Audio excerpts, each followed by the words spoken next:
Right, hi everybody, this is the third and final test of the Cambridge Decade Bridge instruments circa 1962. And now, because we have the galvanometer we've been looking for, we're able to put it into the condition that it really came in when we first got it. Now this particular galvanometer was one of the later versions, and this is what we used to call a CRU, a custom or replaceable unit, because this was the most easily damaged. So the earlier ones, you couldn't do this. You had to have a piece of wire at the back, which was soldered into the device, so not so easy to get to.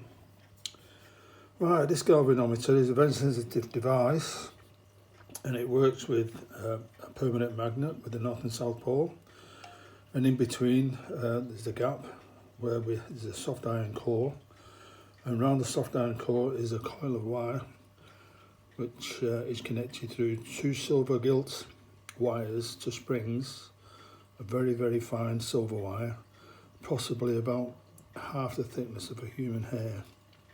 So very easily damaged. And this is also what we call a null galvanometer. Now the reason it's called a null galvanometer is because there's only one value we're interested in, that's 0. It doesn't read anything else, only 0. Or nil if you wish. So we'll put it in position and connect it up. So there we go. And we'll see whether it works. So that's a negative connected. And we have the positive connected. Okay, that's nice and tight. So now we can clamp the meter and see whether it needs to zero adjustments. So now it's settling down, so we can just adjust to make sure it reads 0, which it pretty well does. Okay, so now we're going to the test. Now we're going to connect the battery, which is this B button here. Now we connect this, and this will put the voltage onto the unit. Well, now we have to connect a resistor which we want to test, which in this case will be this one. This particular resistor is for a resistance thermometer, which for testing temperatures, and it's 185.69 ohms.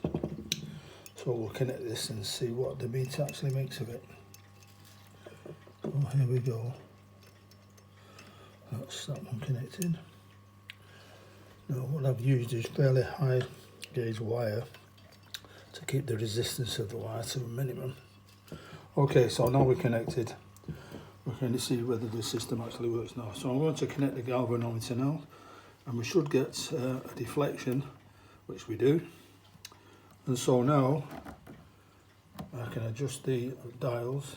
Before that it's at 0.1, which means all these dials are times 10. So these are actually now hundreds, tens, ones, 0.01. So okay, we'll look for a balance now, see if we can get this to balance. So there we go. So it's round about 180. Now this is the one. Okay, so we'll adjust that until we get a balance and to see whether it's accurate. Okay, so we've got a reading of 185.8, and actually the meter, the resistance is 185.69 or 6 or 7, so it's about 0.1 out. Now the reason for that 0.1 is probably, as you can see here, it's actually reading ohms at 20 degrees C, and seeing it was slightly less than 20 degrees C, that could account for the 0.1 of an ohm discrepancy. Okay, so we'll just test another one to see whether it's not a fluke, as that is. Okay, so we've got 80 degrees, which is 130 ohms, so we'll connect this resistance and see what it comes up with. Okay, that's now fully connected. 130.91. So let's see if we can achieve a balance. So we'll connect the galvanometer. It's out of balance now, so we'll reduce the reading. Okay, so we can now increase.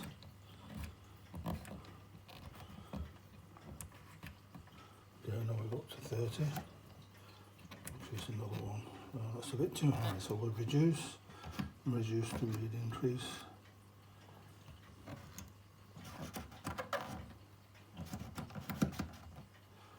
nearly there, so we need to reduce that.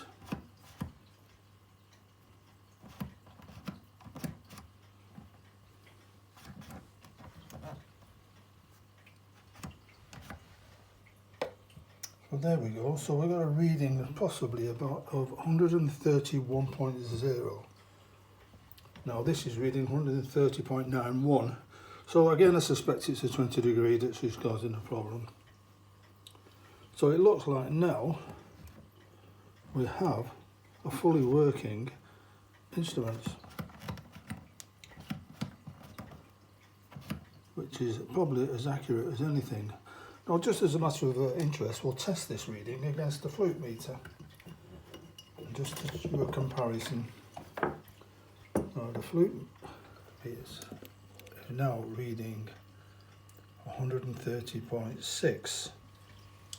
So, actually, I think the Cambridge instrument meter is a bit more accurate than the fluke.